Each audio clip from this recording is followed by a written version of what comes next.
We packed up a small little church, about 6 inches by 6 inches, maybe a little taller. It had a steeple on it.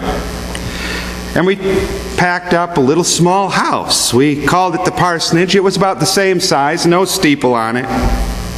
Each was beautiful, but each had a little bit of a hint of Motel 6. You could leave the light on in them. And we sat one on each end of the piano. Well, somewhere in the midst of moving, they got placed somewhere very special and safe. I think we've gone through every apple box, at least we think we have, searching, rearranging, but in part searching for those two items, and they're still lost. There's a wall in the storage room, and it's all apple boxes stacked one on top of the other, every one labeled, so we know what's in there, and still these two items gone. They have gone, I think, to be with that one sock that doesn't have its presence with its mate in the drawer. Or they've gone with that one tax receipt. All the others are there. But that one, it's missing. It skipped town without bail. You just don't know where it is. Or that warranty card. Everything's functioning in the house except for one item, and that item's warranty card, who knows where it is, but there's all the other warranty cards. The church and the house are likely near that carried out of the bedroom paper. It's set on the table when the phone rings. And somehow, when the conversation is over, it's gone from the table. It's not in the bathroom. It's not on the kitchen counter.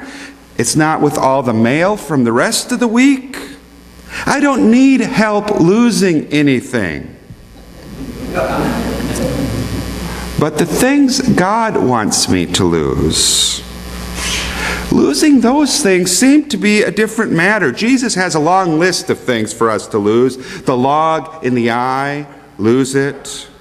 The hand, the eye, the foot that leads us into sin, lose it. The attitude that leads another child of God to stumble or to fall, lose it.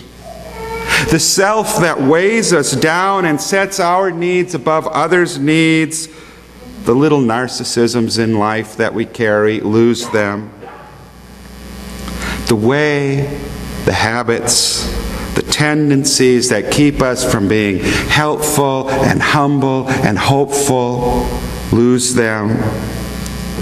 The whatever it is we carry in our hands or in our hearts that we have to put down in order to pick up the cross, lose them. The things we seem better off losing are the things that are stuck to our souls by some form of spiritual Velcro, or super glue, or liquid nails, or gorilla gruel. That just does not sound good.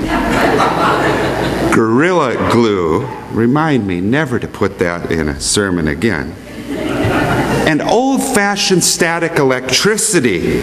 Lord, tug at something in my soul that I want to keep but would be better off without, and watch the sparks fly and listen to the static. Hear the Velcro tear and the glue peel loose, except when it's really, really good glue, it's not the glue that's peeling, but a part of us. Part of the things that are glued that begins to tear. And so we come to Peter's brief conversation with Jesus. Jesus begins to teach his disciples that the Son of Man must suffer at the hands of many. And Peter grabs Jesus aside, pulls him away, and tries to set Jesus straight. And then Jesus confronts Peter.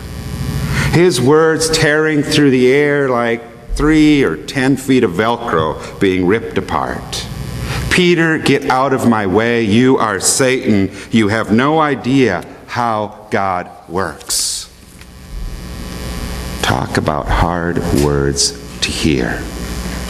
Humbling words. They are the type of words Jesus tells us not to say to one another. Leave the judging to me, says God. But Peter pushes, and Jesus is human, and Jesus also sees a bit more clearly than we do. And Peter is a witness to a truth that most of the important, really important changes we make in our lives sting a little before they heal a lot. There's an old saying in AA circles, you can't get better till you stop drinking, and you can't stop drinking until you get better.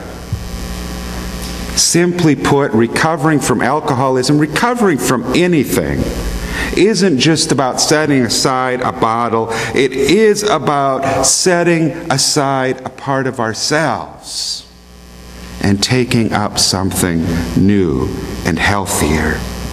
We are all, I think, recovering in some way. We are all attached to things that aren't healthy for us on the soul level.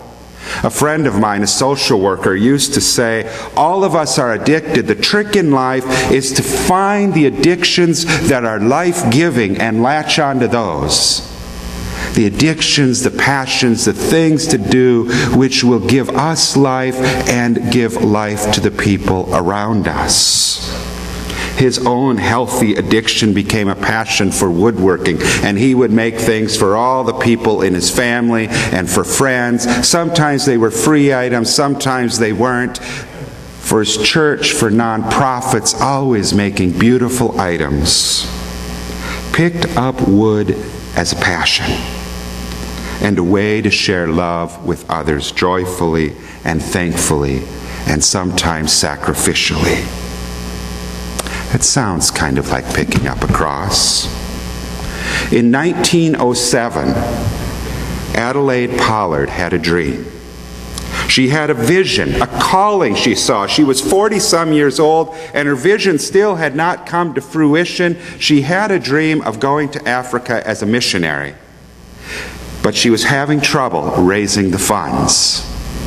And inside she was despairing over not being able to raise the funds, but she continued to be with her church family. She continued to go to studies and study the Gospels.